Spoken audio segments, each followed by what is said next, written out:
Who should you simp for in Chainsawman? No one. Chainsawman has a lot of different choices when it comes to simpable characters, no matter which way you swing. Personally, I swing hanging from a tree. In this video, we will find out which character that is the most simpable and who you should defend like your third newborn baby on Twitter. Disclaimer, there will be major spoilers both in the anime and manga, so if you haven't finished the anime or read the manga, please pick your lazy ass up and go do that shit, because this shit is fire. There are 4 women that can actually be seen as good simp material in the show. 5 if you include the manga. These are of course Makima, Himeno, Kobeni and Pao. Power. Featured later in the manga, we also get the very important antagonist Reze, who likes to get fucking naked and demonetize all my shit! Other than these 5 girls, there are not much more when it comes to the female department. If you don't count Santa Claus, and I'm not talking about the fat lovable Coca-Cola logo, but rather this monstrosity of a creature. If we de-evolve her a bit, we get 3 different human bodies with only one being a woman. So if you're not 100% sure about your sexuality or swing both ways, this might be your pick. But I wouldn't recommend it. We will also not talk about the new female protagonist, even if she's so bad. Holy fuck. There's actually this Chinese chick that has a whole harem going on, but she's kinda mid. Makima is that one hot domimom. And oh yeah, this girl, yeah, she's fucking dead. Makima is that one hot domimomi in every new gen anime. But she's kinda special because she actually embraces all her assets as a pure-blooded top. She's a high-ranking devil hunter and also a part of the 4 horsemen, who consist of characters no one really cares about yet. Well, if we don't count Yoru, cause god damn, I might just... Let's shoot the head of the elephant in the room and talk about the main point about this woman.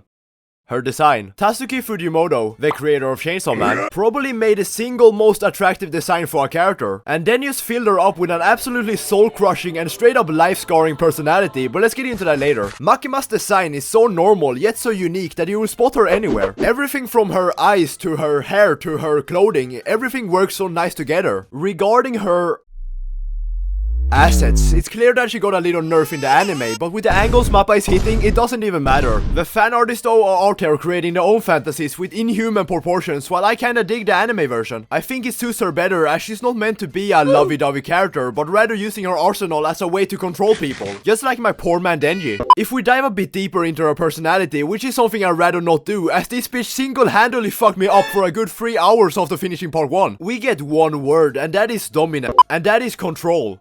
No fucking shit. As the control devil, she only yearns for control and sees everyone else as a tool to dispose of when she no longer has any use for them. Kinda like my boy Anya Koji. It's not like she isn't aware either, because she knows she's messed up and calls herself necessary evil, like she's the Yakuza or something. This bitch is also so complex that she has 3 different goals. Her friendly goal is to get rid of all evil and make everyone live a devil-free life. Her devious goal is to create an ideal world without fear, death and bad movies, which I kinda fuck with, you know. This movie shouldn't exist. Her third and ultimate goal is to live a long and happy life with Poshida, which is the dog inside Denji.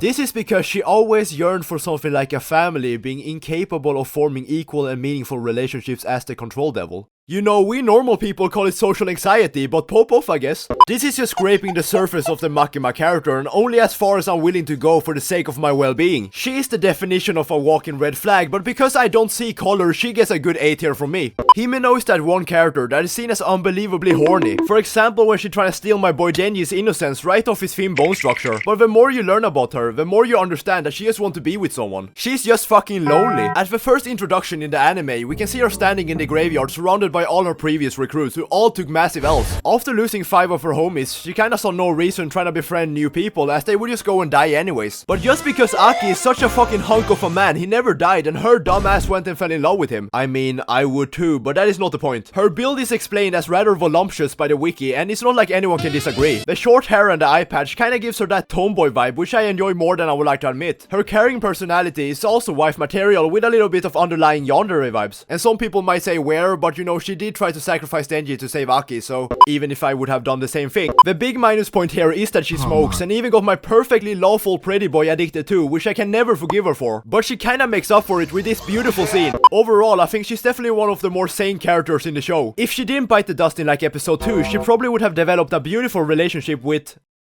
You know what, never mind. Power is that one character that is all over the place at the same time, while also being weirdly attractive. and racist. This is actually canon, by the way, so please don't cancel me yet. She has a very normal build through and through, while buffing some of her stats. Just like Himeno, she has a very tomboy personality if we base it off a 13-year-old boy going through puberty in a high school locker room. Her clothes are always put on in a very lazy way, while rocking shoes 5 sizes too big. Oh yeah, she's actually a blood fiend, which means a devil who took over a person's corpse. Kinda like recycling, you know. Save the turtles and shit. This girl has no good qualities other than being mildly attractive. She canonically doesn't bathe or take care of her hygiene, which is one of the biggest turnoffs for almost everyone. I can stand behind enjoying natural body odor, but not smelling like a porta potty at a rave after Billy 67 just emptied a nuclear warfare in there. She also values animals higher than humans, which is understandable. But just because Denji is my guy, I can't let that slide either. Power is the human reincarnation of the word bitch, and we can't do anything about it. To summarize, I would give her a good, A. Yo, bro. Yeah, what's up? You actually kinda like pronounced her name wrong in the beginning. Oh, for real? Yeah. It's actually pronounced Reze. Okay. Yeah. Stay right there so I can beat your ass. But what did I do? Reze is a very interesting character who is a little bit of everything. Just like Denji, she's a devil hybrid, and while he has his chainsaws, this girl has a... Boom. If you had to take a wild guess where she's from, it would be...